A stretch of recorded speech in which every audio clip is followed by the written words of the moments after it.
Lumabas ng bansa ang mag-inang Senador Loren Legarda at Congressman Leandro Leviste. Ayon po yan sa National Bureau of Investigation o NBI. Iniimbestigahan pa naman sila ng Ombudsman kaugnay ng sabwatan umano para ma-corner ang ilang kontrata para po sa solar company ni Leviste. Nakatutok si Sandra Aguinaldo.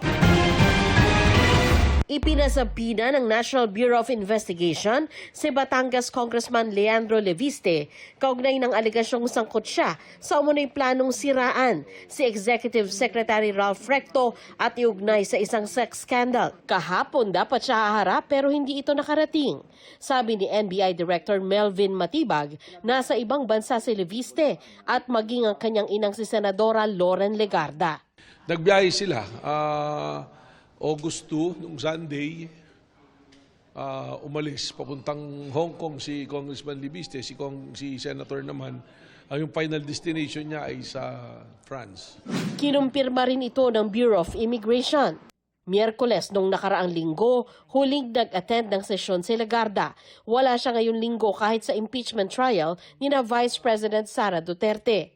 Sabi ni Senate Secretary Renato Bantug, noong Lunes, nagpadala ng sulat ang Chief of Staff ni Legarda sa kanya para sabihing magme-medical leave si Legarda mula August 3 hanggang August 5.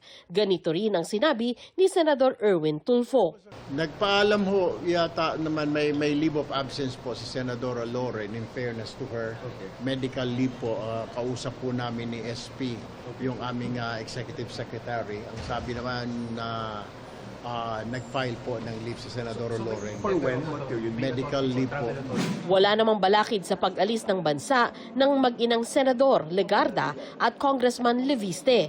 Pero matatanda ang sinabi rin kamakailan ni Ombudsman Jesus Crispin Remulla na iniimbestigahan ng kanyang opisina ang umunay sa buwatan ng mag-ina para makuha ang exclusive government rights ng kumpanya ni Leviste para sa solar energy resources ng bansa. Ang sabi ngayon ni Remulla, yung ba tatakasan talaga nila?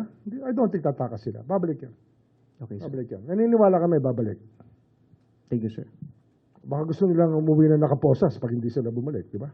hiningan namin ng pahayag ang opisina ni Legarda pero wala pa silang tugon. Nagpadala rin kami ng mensahe kay Leviste mismo pero wala pa rin siyang sagot. Sandra Aguinaldo, Nakatutok, 24 Oras. At kaugnay sa kanyang paglabas sa bansa, sinabi ni Senadora Loren Legarda na naghain siya ng medical leave mula August 3 hanggang 5, alinsunod sa Senate Rules.